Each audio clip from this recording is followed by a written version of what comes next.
Hello, everyone. Good Friday afternoon. Welcome to the fifth episode of the Gretsch Afternoon Drum Break. I am your host, Neil LaFortune, Gretsch artist, all the way from Orillia, Ontario, Canada. And it is a beautiful day. It was so nice out, I was even tempted to go outside but I didn't want to chance it in case it got too windy and you really didn't hear any of the interview. And our guest is someone today that you are absolutely going to want to listen and hear every word that he says. He is a fabulous drummer, Morgan Ågren, all the way from Sweden, born in Umeå, North Sweden, way up north, about 3 hours or so away from Stockholm, where he lives now. And he is so well known in Europe. And I remember hearing a little bit about him since becoming a Gretsch artist back in 2018. And then I would learn of more Gretsch artists and thought, oh, geez, who is this Morgan that I keep hearing about? And Lucas O'Connor, the nephew of Fred Gretsch, fifth generation by blood of a Gretsch family.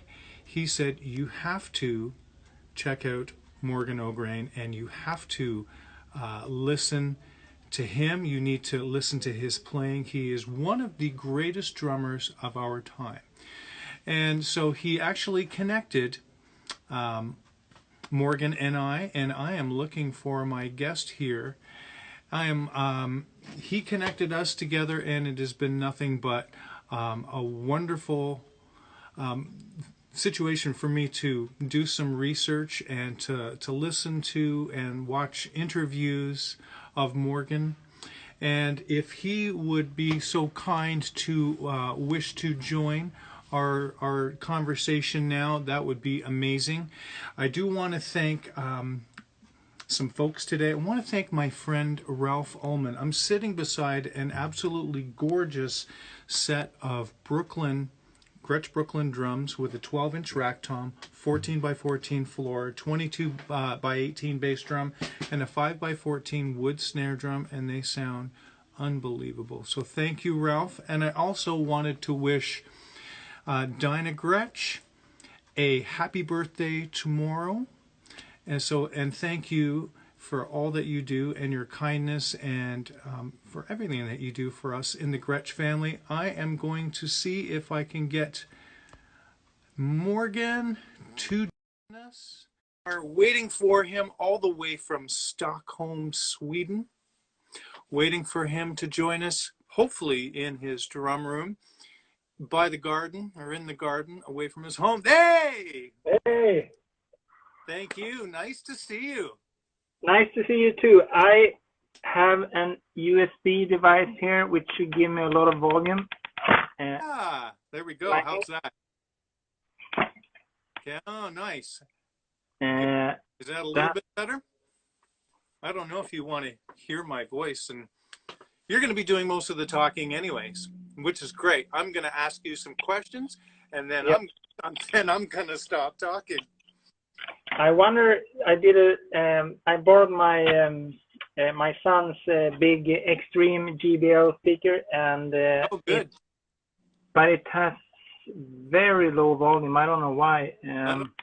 Nothing to do with losing the hearing from being a drummer or anything like that. I'm just kidding. Well, Thank you for being here. Thank you for taking time.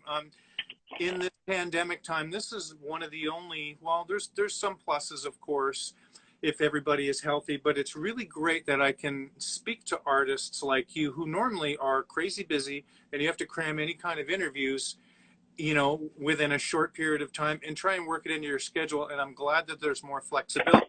And thank you for being, thank you. And Thank you for being funny. Thank you for being flexible and being so great. We're the same age, isn't that? I'm a little bit older than you. Isn't that scary? I looked up your birthday. You're 67, baby, right? Yeah, you look younger than me, but I see I'm very. I had too much sun today. I see. I'm fucking Yeah, like you did get some fun. It looks good on you. Nice. So how are you doing? I'm doing fine actually. I'm here in my studio. I'm very used to lock myself into this place. It's a mess here. I don't know how much you can see, but I have this big US custom vintage Gretsch kit here. Can you see? Yes, I can. Oh, So we have the 24-inch here and 22, and there we have a 28. a 28. 28 which has 5 microphones and it's unreal, and so I spend a lot of time here. I have all my sound cards over here, so I'm very used to spend my days here recording for people, and so Oh, yeah. I mean this is my life even without the virus, so I'm used to it, but although it's super weird times, because It is a weird time. Are you busy doing playing music for people, like on their recordings? Are you doing that now? I'm recording it more than ever, I could say, because I'm recording here, like I said, I always record here, but now it has been even more than usual, because I think people are sitting at home and writing, Yep. and I try also to direct people here, with the request for recordings and stuff. So I'm Good for recording. you. It's good, so it keeps me floating. And my son is doing school from computer at home because he's not allowed to go to school. So and my wife is actually, she has a duo collaboration with an opera singer. So they go to like hospitals kind of thing, and like houses for elder people, sick people, and they stand outside. They stand outside and they perform acoustically for the people on the balcony. That is really nice. You should do that with your drum kit. You should bring the 28 out and I don't know. Yeah. Can you imagine? That is wonderful. Well, I'm glad to hear that you're busy and you're making music and you're being creative. Yeah, you have to try, and so I mean, we lost. I was on a 5 week tour with the 7,000, and we were Yep.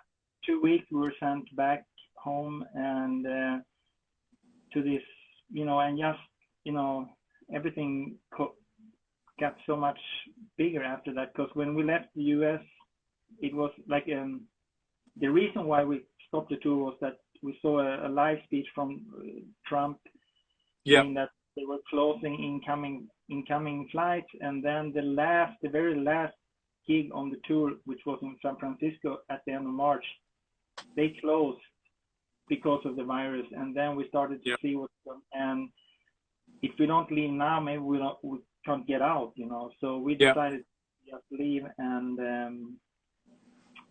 I think it's and get home safe. Yeah. Well, do you know if that will be rescheduled? Any of those dates that that were canceled or missed, will those be rescheduled for another time? Do you know? Yeah, I think so. It's gonna happen as soon as it's not canceled. It's just postponed. Okay. That's what so we're gonna do it sometime, maybe. I think there were some discussions about doing this. Like a couple of weeks ago, we were talking about could we do it in September? Maybe if people free in September, but I think it's too early, So. Yeah. Where were those dates? Any in Canada? Any I can come and see? Oh, the super weird thing was that the premiere on this tour was at the Corona Theater in Canada. Yeah. That's crazy. I know. And we were making jokes about it. Yeah, we have to take a Corona beer at the Corona Theater, and just maybe that would change the future or something. I don't know, but it sure didn't, So Canada was. I think that if we do this again, we will add, we will finish the tour, but we'll also add a couple of days, and maybe I think I heard something about doing something more in Canada as well. Well, I hope it's in this neck of the woods. I'd love to come and see you and see it. Yeah. This is really great. I did want to go back because we have 50 minutes or so. Instagram allows us an hour. So you've got a really, really deep career with a lot of different artists, starting very young. How old were you when you started playing drums, or how old were you when music came into your life? I think I was my first memory of playing music, like being a part of a group of people that was creating music together, was super early because my father and my grandfather, they played violin, and my first memory of like tapping a beat to somebody with somebody else was that. And I think I was 3. They played violin, like folk music, and I remember I was keeping the time with something, and I remember that the magic feeling Yeah. that okay, we're doing this together and something is happening, and I'm actually behind the wheel holding the Yeah. tempo, and they are actually listening to what I'm doing, and we're doing this together, and it's a collaboration between us, the 3 of us. So that was like the very first experience in playing with my family, inside an apartment somewhere. Wow, that's fabulous. There's footage of you playing with Max Oberg. Is that how you say his last name? Yeah, yeah, When you were 14 and he was 10, I believe it is. yeah. And let's talk a little bit about that relationship. That's been going on since 1981 or something like that.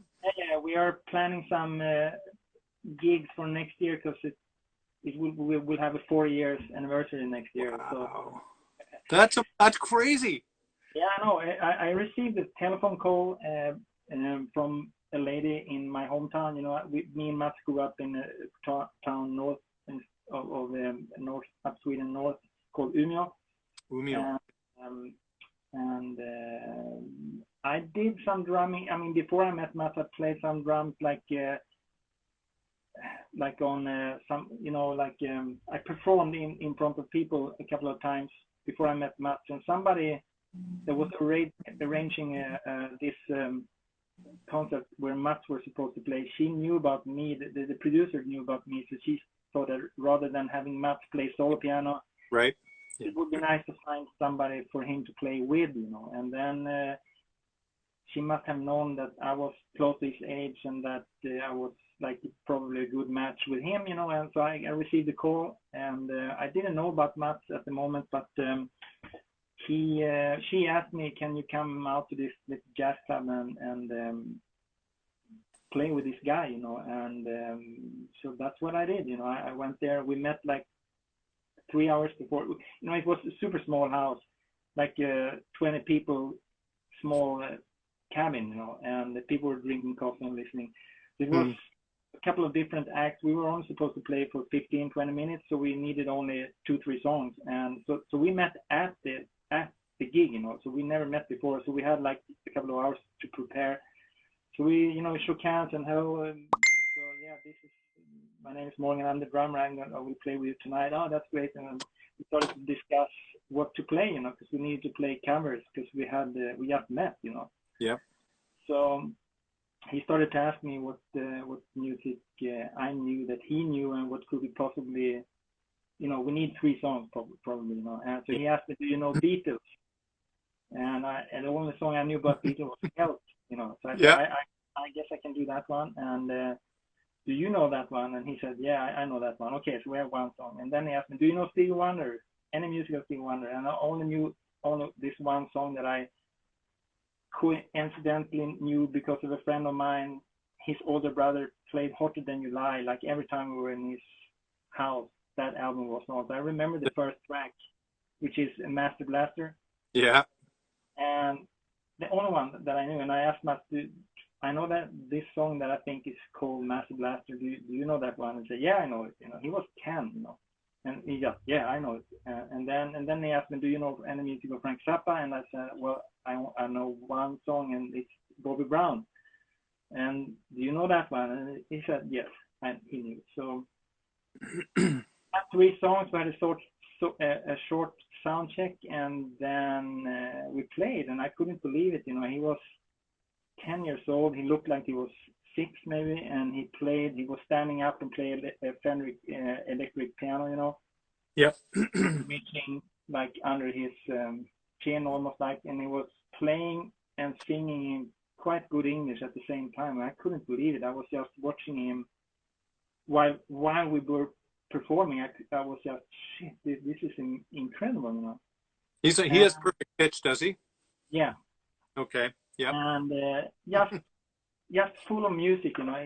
His whole system is just music, you know, nothing else. And it was so amazing. And after we finished those 3 songs, my daddy was there and his daddy was there because they drove us to the place. And I remember Matt's daddy came to me and like, yeah, you know, maybe you can play again, you know, because we have drums in our basement. And because I think that his father saw a possible like collaborator friend, you know, because it was hard for Matt being 10 years old, and because he was listening to all this music from so early, you know, so so there was maybe a possibility that this could be a good match for us, you know, and I remember my father was almost crying, and because having witnessed this meeting of 2 kids, you know, playing music with like 0 preparation, you know, just on stage playing all those songs, and yeah, it was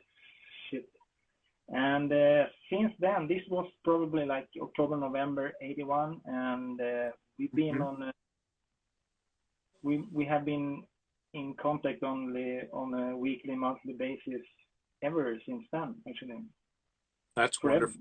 wonderful. So it was a good meeting, and actually, like 20 years ago, like 20 years after we met, I received a telephone call from an old lady on, you know, I heard, hello, is this Morgan, drummer?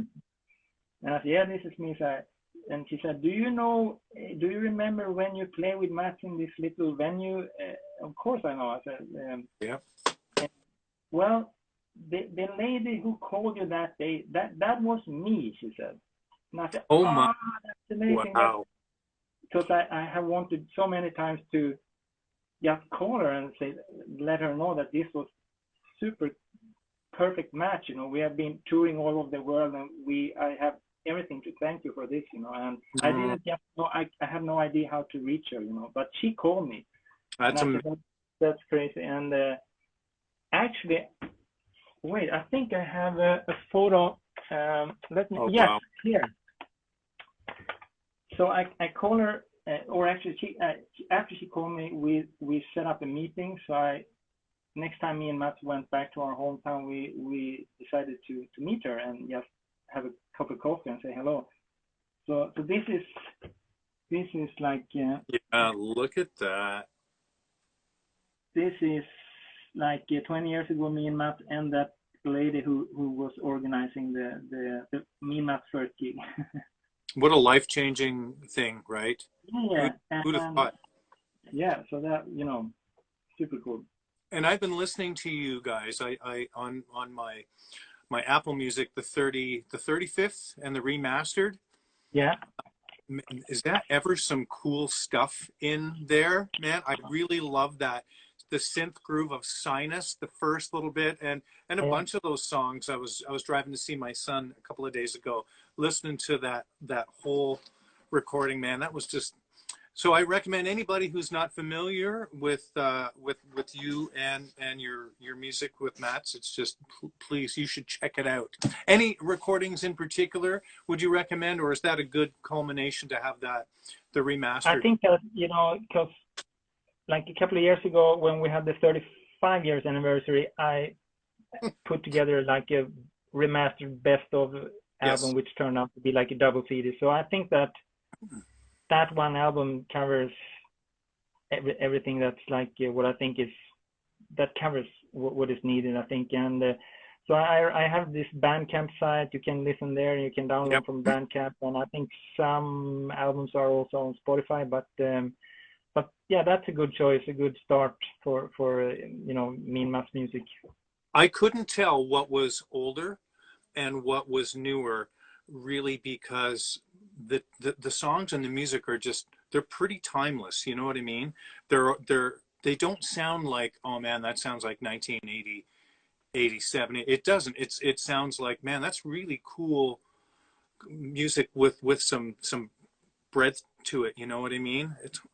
So it's not like I was putting on a best of 1980s, and Yeah. then it was really tough for me. I had to really listen to kind of, and you could tell by some of the production what might have been a little bit older and what might have been a little bit newer with some of the drum sounds and things. Yeah. Yeah. But really enjoyed that. So I'm glad I dug into that and really, really love that. So what happened after you and Matt started playing, and then what happened with your career specifically?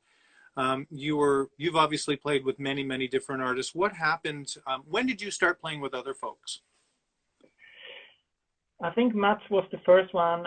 However, I did like my premiere on stage in front of people was with my daddy's band, because he was a member of a band, and they were my very first idols. You know, at school I was always writing about them. When you have those, I don't know what's called in English, but you have this.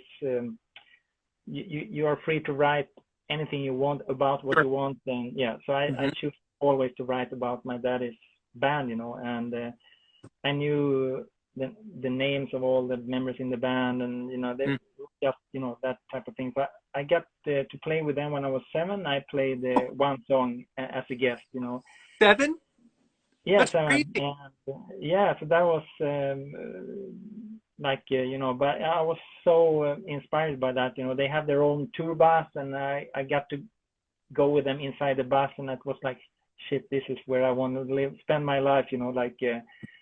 So cool having a band, you know, you can tour, you have your own beds in the bus, and drumsticks were on the floor, and was this bohemian cool lifestyle that I was like, this is me, you know. It's so great. When did Gretsch drums come into your life?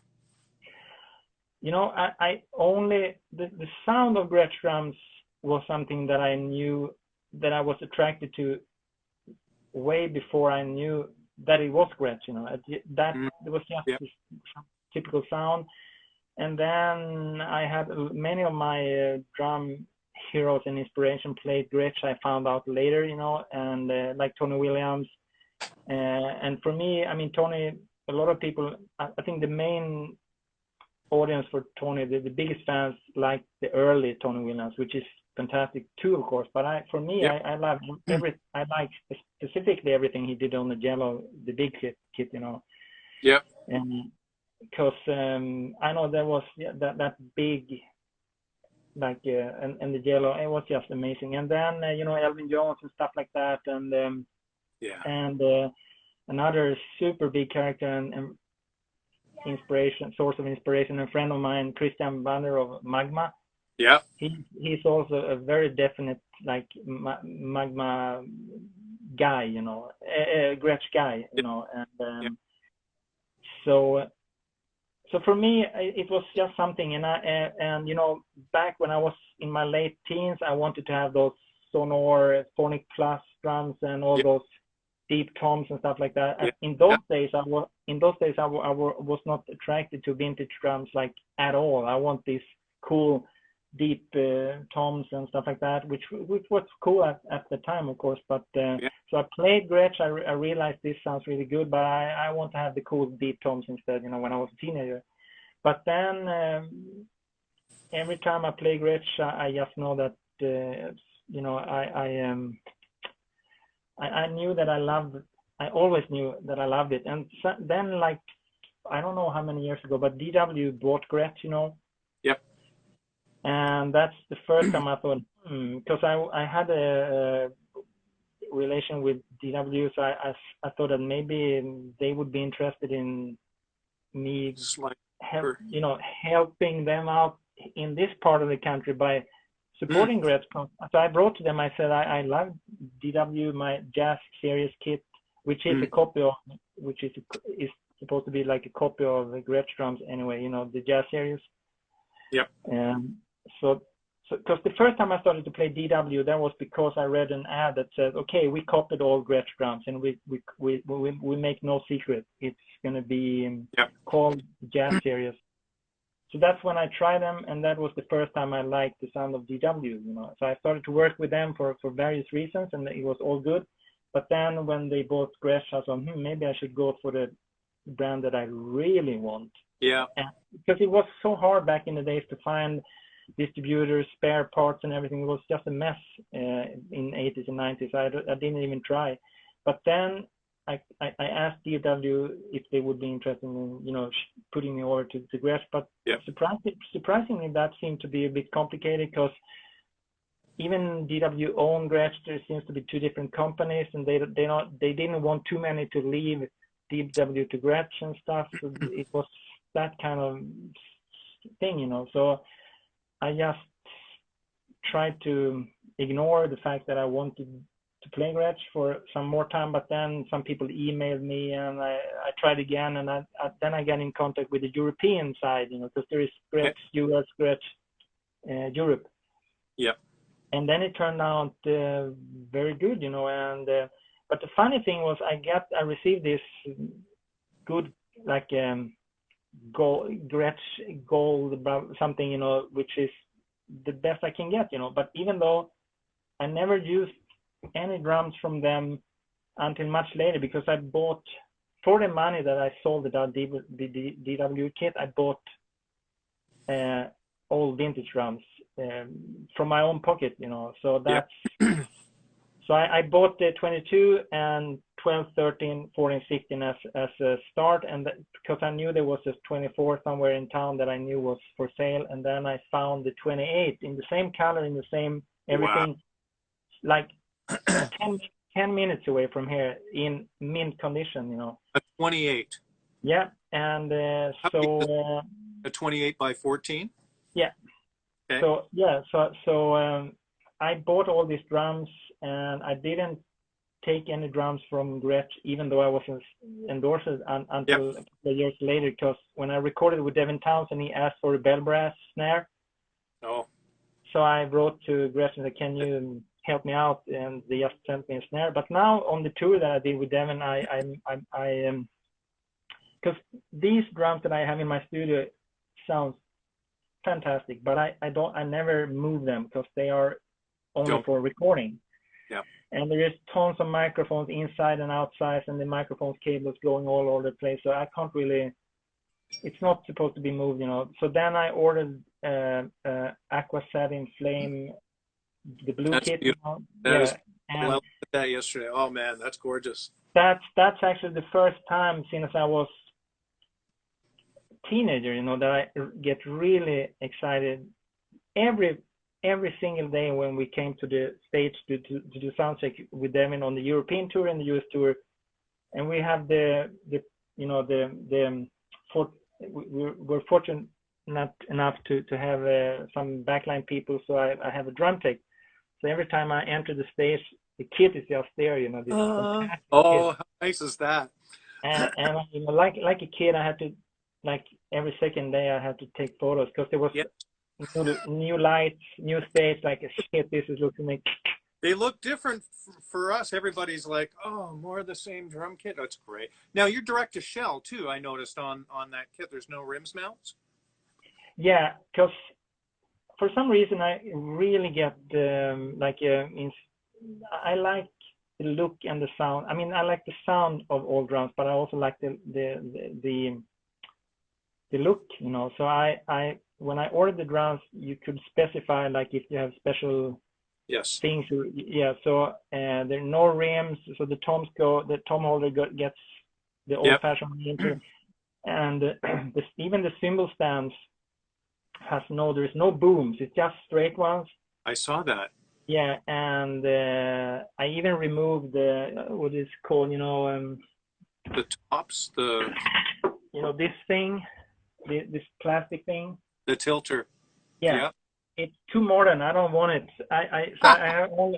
I only use this wing nuts, you know. Yeah. Okay. Well, it looks like an old Buddy Rich Ian Pace 70s cymbal stand, just straight, you know. Totally does. And other things that I wanted was that on the bass drum there is I don't know what you call it, but there's like an inlay on the bass drum, like a black thing, you know. Okay, like here. On the bass drum rims. Yes. Okay. Yeah. The inlay. Usually you get the same color here as here, So the blue Aquin. Well, actually, I have my 18 here. Oh, good. So the rest of my kit is in storage in LA now. Can you see? Oh, I see it. Yeah. So you see this? Yep. Like this thing. So That's that beautiful. makes it look. Because otherwise, if you don't ask for this, it would be just this blue thing all over. Yes. But this makes it. It looks like an old Ringo Starr bass drum, if you know what I mean. Yeah. Vintage. I decided I wanted that, and I want the old type of clamps and. I like those T-rods too. I really do. I got to tell you, even if they catch on my pant leg, I still like them. The only thing I decided not to use was because this one, for instance, the bass drum has the old type, this one. Yeah. And that's not good because I used to sharpen the spikes before a gig. We had a grinder downstairs. I'm not kidding. And we would sharpen the spikes before I go play because they were getting dull and the bass drum was moving. But you know what the Elvin Jones' wife used to do before the gigs? She went into the stage and just hammered a nail through the bass drum right into the stage floor. Boom, boom, boom, like that. I saw it myself one time. So I don't like the legs of the old vintage bass drums, but so I decided to have real legs, But other than that, everything else is the vintage style. It looks great. It's absolutely beautiful, absolutely gorgeous drum kit. I wanted to go and ask you what kind of lessons and formal training you have had as a musician, as a drummer, or as any other instruments that you might play. Yeah, I consider myself to be self-taught, and by that I mean I did have some teachers, but and they were good and everything, but the main thing for me was playing to albums that I liked to listen to, because I was only 10 years old when I heard Buddy Rich play for the first time, and that changed my whole brain. It was like. So I spent many years just trying to imitate that, and the thing was that I heard his playing in my mind, and I didn't know how he did it, but I thought that it must be possible because I can hear it, and just that process, hearing something and wanting to get that into the hands, that's more or less how I learned to play drums, and then I imitated everyone else. I heard. Billy Coleman, man, shit, that's really cool. And I tried to play like him, and all these moments where you get inspired and wanted to sound like somebody else. That's a process you learn without even realizing that you're practicing. Because I never practiced in the normal. I never owned a drum book. I don't know anything about theory, and I just play. I think that's how I.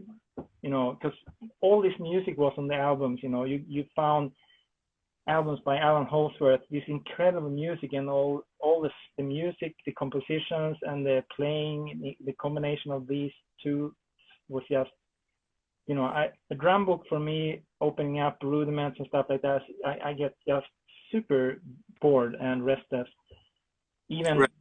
Even when I was a kid, I just knew I don't want to read. I don't want to look at this book. I just want to play, Yes. Like Yes. So that's how it started, I think. And but again, I had some good teachers and all that, and I know there is good drum books for sure. But I just never, I never used them. I put headphones on. I play to Buddy Rich. I play to like Kiss even, because I thought they were cool when I was a kid. I played to them.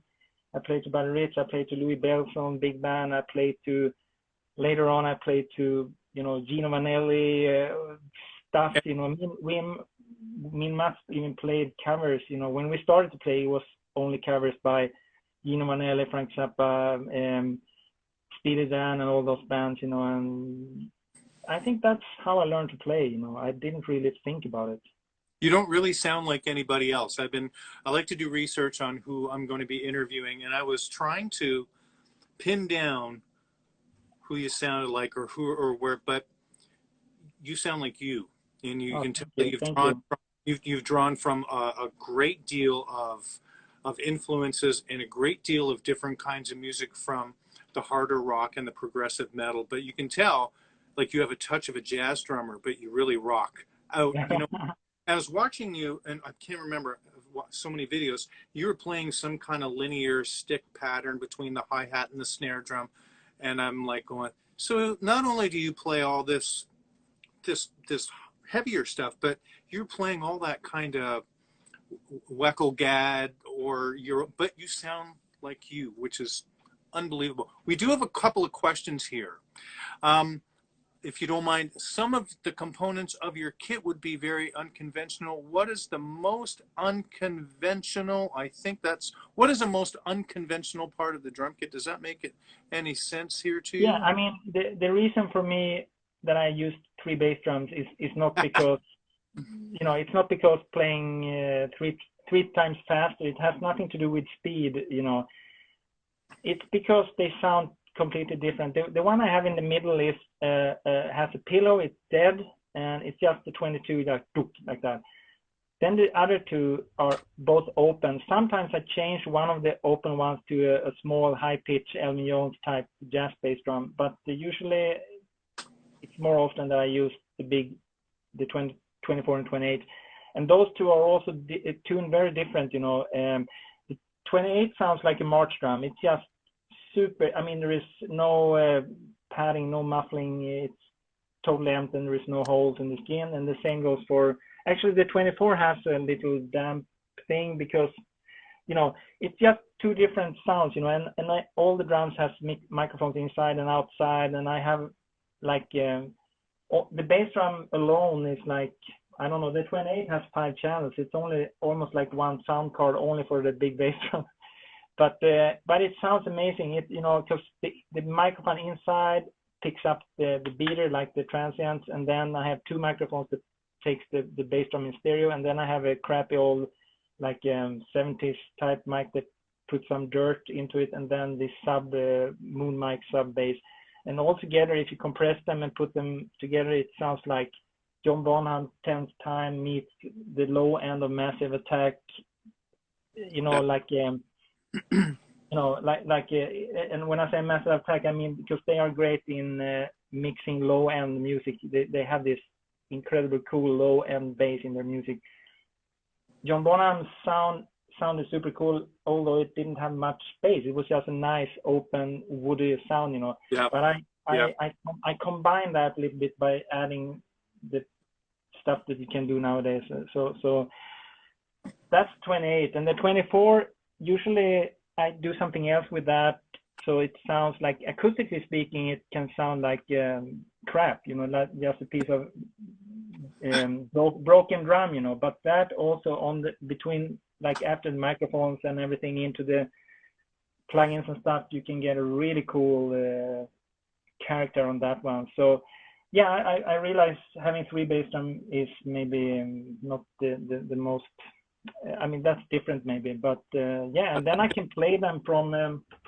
I can play all the bass drums from the center. I have Oh, can you see that? Oh yeah. Yeah. So I can. The main pedal is just single pedal, so that goes here. And then if I move my foot here, it goes to the bass drum over here, which is. Jeez. And then this one goes to the 28, to the over there, That's crazy. I love it. And then I can also play the 28. I can play with my left foot because I need to put to mount the pedal there. So I might as well use a left-footed double pedal, Okay. So I can play with left. So I can, and if I want, I can actually, if I put my right foot like on the side, like this, I can play the 22 and 24 at the same time. Okay. And then with my left, I can play the hi-hat on the 28 at the same time. And naturally, naturally, so I can play all of them together.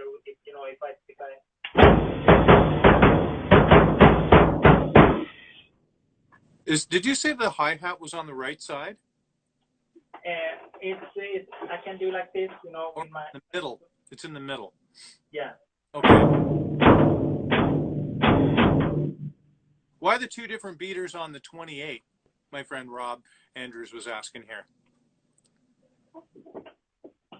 You have two different beaters on the 28? Yeah, it's I got the red one because it looks cool. And it's a wood beater, is it? Is it wood? It's wood. It's Denmark, I think. Okay.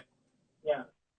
And then, but sometimes when I record, I also do different things. Sometimes, even though having the coolest tone sound, like high pitch, typical Gretsch, sometimes I take I heads, thought so. Yeah, okay. I put them here so it sounds like crap, but when you put a microphone and you put it into Pro Tools and you record and you compress, you can get super cool. And sometimes I put a towel on my snare and do stuff like that. But to use the typical Gretsch sound, it's like okay, now it's actually pitched down again. But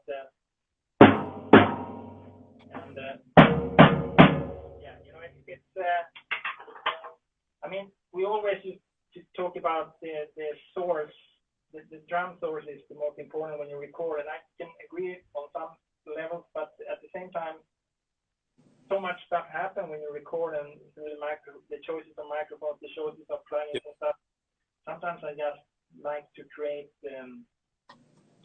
sounds from whatever, because at the moment I have been recording stuff which is super dry, so acoustically speaking, it sounds super bad. I mean, it sounds like everything, but something happens when I tweak it, but that's amazing. Very creative. So you're creative through the whole process, not just with what you play, but the sounds that you get and the different things that you do. That's crazy. Yeah, the truth is that I spend much more time with my computer than here. That's the truth. I get totally, a big inspiration for me is finding microphones and knowing what they make to the sound. Because you can also go the other way. You can spend your time finding the best sounding acoustic stuff, and then it gets destroyed when you record because you don't know anything about where to put the microphones and how to. So even if you have the best possible source, you can still fuck up, if you don't know the way to the, Yes, that's. I just got a message here from John Z Guitar. He said, "Can you please tell Morgan that I said hi from LA? He and I played together a few years ago at a small club here in LA." Thanks. I know. I just tell him I miss. He will hear me, of course, now. So, John, I miss you. I hope you get better, and it was super great to meet you. I wrote that yesterday, but now I can say it with my words. So, yeah, we met. We played at the Baked Potato. He came back to play with him as a guest when he had his thing there at the Baked Potato, and it was great. He was fire. Very cool. Well, thank you for the comment, John. I wanted to ask you, we're about 17 minutes away from our hour. Now let's talk about some of the people that you have played with. Of course, I'm going to mention Frank Zappa. Can you give us some Zappa stuff? I read online quite a lot, and it's a pretty awesome story. Can you share with our viewers here, like the Frank Zappa experience? Yeah, like a short version would be like me and Mats, we had a band in Umeå that played only Frank's music, a cover band called Substitute, only his music. And Mats started to listen to Frank when he was only 7 years old, and by the time he was 10, he had all the albums, and that's kind of rare as you understand. But so he learned the music very, very early, and when Frank came to Stockholm last time in '88, we just wanted to meet him as fans, and we knew some people in the music business. So Mats' uncle was a musician, and he knew a lot of people. So he tried to find a tour manager. So he just called him and said that, I have a family member and his friend that plays your music, and they want to meet Frank. And the keyboard player is blind since birth and has listened to Frank's music since age. So Frank got all this information. So Frank just said, I want to meet them. Cool. So we were told by the tour manager that come to the sound check, and I will try to connect you. We didn't know if it's going to happen or not, but so we took ourselves to the sound check. We managed to go inside because that wasn't really arranged because it was locked, it was the stadium, but we managed to find a door and sneak in, and then we were inside. I don't even know how that happened, but we managed to do that. And then after the sound check, we were, eager, like, will we get to meet him or not? So some guy were waiting, like this, and we told us, Frank is waiting for you backstage, he wants to meet you. So that was just, yeah. So I took Matt and we went backstage, and Frank was in a very good mood, and we were just having a good time. He asked us a lot what songs we played, and so he got amazed, like he couldn't believe that the band from a little town called Umeå way up north in Sweden played only his music, and that he was talking with us, specifically Matt, who is like a library of his music. I mean, if I would be Frank, I would be equally amazed meeting a 17-year-old guy, blind since birth, that knew all his music, more or less, So he was honored by that, which I can understand. But I mean, and we were also totally psyched because we were sitting there with our hero, our musical god. And so I prepared, the same morning I prepared the cassette tape for him. I gave him, and said, here is our music. So he put it in his pocket, and then I said, and by the way, there is actually one of your songs is there too. And he says, which one? And when I told him the name of the song, which is To Mercy the Wind, he got like, how do you know that one? Because it wasn't released officially. So we picked it up on a bootleg, and that's when he started to, like, maybe we should do something. And we just didn't know what something meant, like do something with, And then he said that, tonight we're going to play a song called Big Swifty, and in the middle of Big Swifty, there's an open section where anything can happen. Would you like to come up and play To Mercy the Wind tonight? Sure. Yeah, sure. Because when he asked us, the people was already inside the hall. You could hear people coming in. There was 10,000 people, and no drumsticks, no sound check, nothing, and we were sitting in front of Frank asking us to come up and play. And this song that he asked us to play, To Mercy the Wind, we played once, which was the tape recording that I gave him. So it's like I can't even remember the song. So he said, okay, go out and when we start the theme from Big Swifty, you have 10 minutes about to leave and get ready and wait behind stage, and I will introduce you. So we went back out, and the concert started, and we were, I mean, it was really hard to enjoy the concert because we know that in 1 hour we were supposed to be up, and I can't even remember the song and stuff like that. And then finally, because I was screaming, and Matt said, how is the second part? Is it no, it's stuff like that. And then we left the seat. We started to go because they started to play Big Swifty, and we went towards the stage. And first we wasn't even let, was this guard standing there. And I said, yeah, I'm holding Matt, and it's like, we're gonna play. And he, but yeah, sure, baby. So he didn't even let us in. And then some other guy came back and waved, yeah, let him in. So we came there, and we were let inside backstage, and sitting on a case waiting for Frank to introduce us. And I hadn't been on the toilet since this morning, and suddenly while we were waiting, I felt like, shit, I stomach hurt very bad, and I didn't dare to go to the toilet because he could any second, but after a while I felt really, I told him I just have to go, I can't play otherwise. So I ran to the toilet.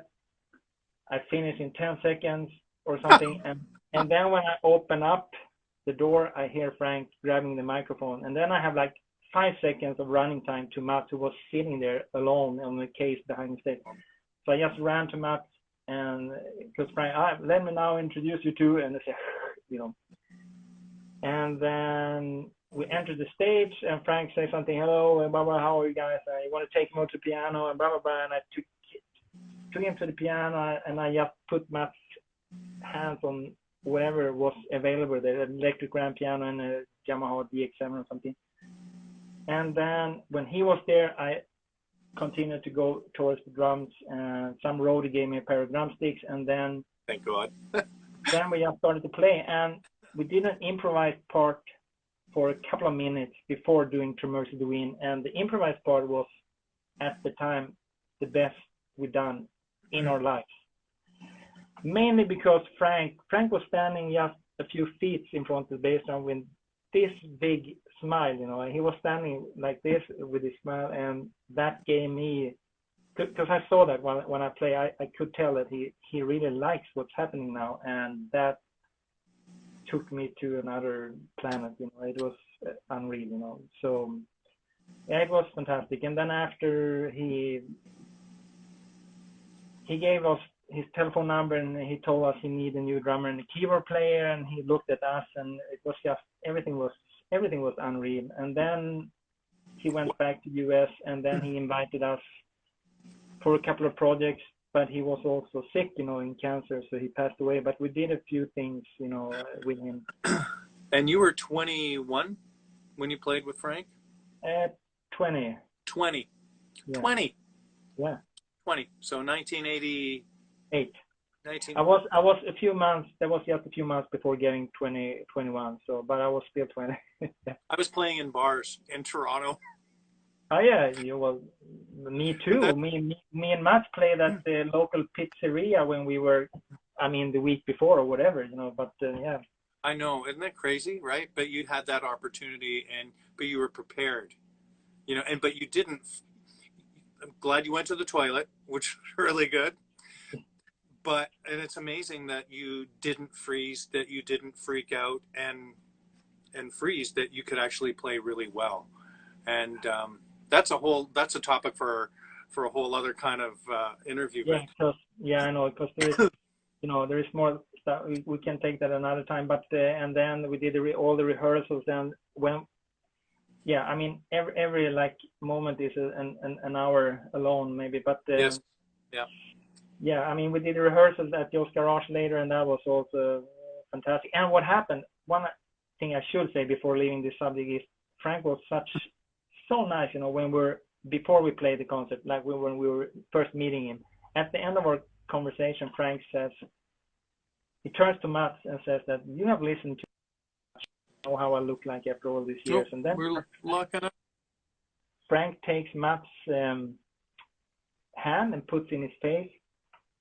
And Frank wanted him to know, Frank knew he had listened to him all these years. So after, he has to know how he looked like after all these years. And so he just puts Matt's hand like this, and then he says, "Don't forget the famous nose," Frank says. And I'm sitting on the other side. Nose. I'm sitting on the other side of the table, and I'm witnessing this Matt's hands going like this, And that's Frank, incredible. Frank is just with closed eyes, laying back in the sofa with a big smile like this, and it was unreal. That's crazy. It was so nice of him to do that, because Matt is blind, and now he got to be able to feel, because everyone else can see Frank, and he cannot. But now right. Yeah. Now he knows him a little more intimately than. Yeah. That's amazing. I'm looking at our clock here. We have 7 minutes. Any other artists that stand out in your mind, and quick stories that you can tell us now?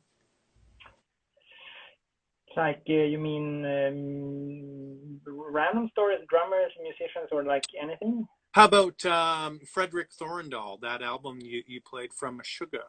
Yeah, we come from the same town. He's also from Umeå, and I heard about Meshuggah before many years before I heard, and people told me this cool band, and later on we ran into each other on a bar type of thing, and we started to talk, because he knew about me, I knew about them, and he said, I want to do something else, you know, and it would be, I love your drumming, it would be nice to, you know, so that was like, shit, well, sounds nice, you know, and then, Yeah. because he was into Alan Holdsworth as well, you know, and so he sent me this music, and yeah, so that's how we, you know, first we did a few other things before going into his solo album, because Okay.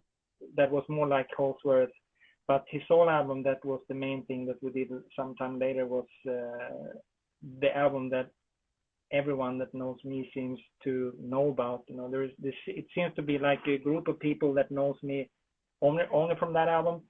Right. But it's also nice because there is, when we play, like when me and Mats plays, there is also people coming to see us, you know, with heavy metal shirts, because they come from that world and they Yeah. get introduced to this music, and vice versa. You know, there is jazz guys coming to Meshuggah and stuff. So that was going on quite a lot. That mix, you know, from those different worlds meeting. You know. You see that on YouTube on your comments. People from different worlds. They're Yeah. commenting.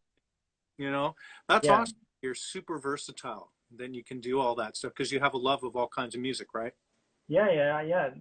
People think that usually people think that just because that we play with Frank, people don't think that, yeah, and Meshuggah too, which is considered to be advanced and wild and stuff, you know. But I you know, I love Chet Baker and Tom Waits too, you know, and I went to see AC/DC 5-6 times with my brother. I love to see Yep.